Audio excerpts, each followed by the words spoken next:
기획 직무에 필요한 자격증 혹시 보신 적 있나요? 없어요. 기획관리사도 사실은 국가공인 자격증은 아닐 제가 것 만들어낸 같은데 건데 지금 그게 있나? 그러니까 만약에 있다면 국가공인도 아닐 거고요. 그냥 민간 자격증에 해당될 텐데 불안하니까 뭐라도 하나 있으면은 또 이력서 한 줄 올라가면 도움이 되지 않을까 생각되는데 대부분의 경우에 이렇게 선배들을 만나서 물어보잖아요. 현직자들을. 그러면은 자격증 필요 없어요. 웬만하면은. 단지 더 중요한 게 그것보다 더 중요한 게 차라리 성적일 수 있고요.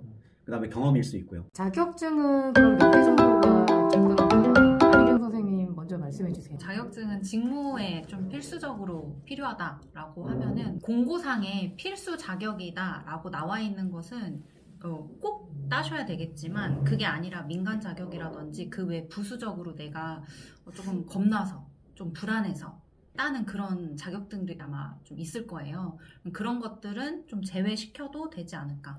그래서 뭐 꼭 필수적인 거 한두 개는 있어야 되지만 그 외에 너무 이제 잔잔한 것들 그런 혹시 것들 기억나는 거 있으세요? 예를 들면 뭐 어디 뭐 협회에서 이렇게 발급되는 그런 자격증들도 있고 뭐 무역협회라든가 이런 데서 발급하는 네. 것도 있죠. 네, 그런 것들은 괜찮지만 너무 이제 작은 그런 데서 이제 발급되는 그런 것들은 좀 웬만하면 피하면 좋지 않을까요? 아마 민간 등록 자격증이 있고요. 네. 그 다음에 민간 자격증이 있고, 네. 그 다음 국가 공인 자격증이 있고. 네. 그런데 국가 공인 자격증은 당연히 도움이 될 거고요. 근데 직무와 관련 없으면 그것도 당연히 도움이 안 될 거고요. 네. 그 다음에 민간 등록 자격증은 나름대로 그래도 조금 인정받는, 네. 예, 그게 국가 기관에서 통제하는 거니까 그렇게 되고요. 단지 민간 자격증은 일반인들이 만들어낸 그런 자격증일 텐데 그런 것들은 좀 주의하면 좋겠습니다. 그런 걸 땄다고 해서 가산점을 주거나 우대를 하거나 그런 데는 거의 없는 것 같아요. 그러니까 불안한 마음에 필요하지도 않은 자격증을 따느라고 돈과 시간을 낭비하느니 그냥 차라리 경험하러 나갑시다. 이게 제 주장입니다. 자격증은 꼭 아까 말씀하신 대로 필요하다고 하는 자격증들은 반드시 있어야 되는 경우가 많아요. 특히 대부분이 공인 자격증, 국가공인 자격증들이 그런 경우가 많고 아까 말씀하셨듯이 예를 들면 제가 물류 쪽에 있으니까 그런 거예요. 뭐 물류관리사다 이러면 사실 물류관리사도 일종의 국가 자격증 중에 하나겠지만 난이도가 높진 않거든요.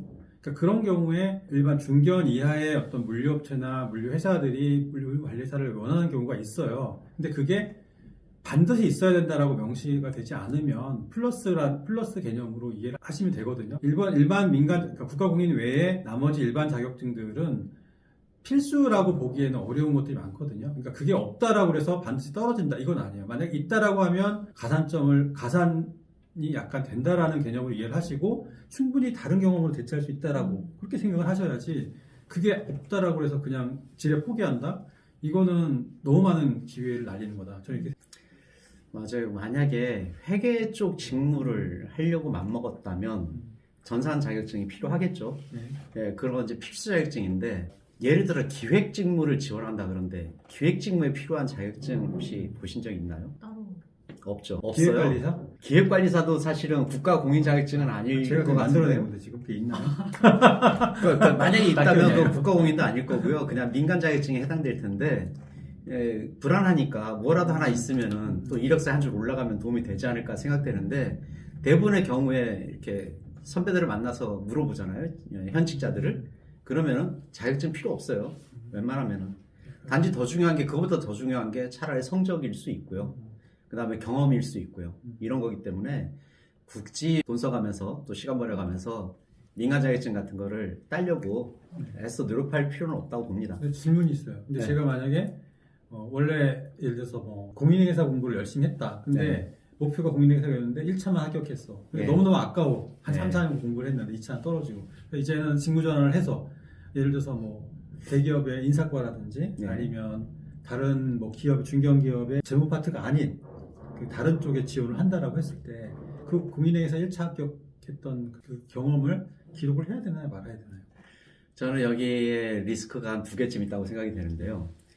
공인회계사 자격증 1차 시험을 봤다는 얘기는 최소한 1, 2년은 거기에다 몰입을 했다는 뜻인데 그 상태라면은 인사 쪽에 관련된 아무런 관심을 가질 수가 없었을 것이다 라는 거 하나고요.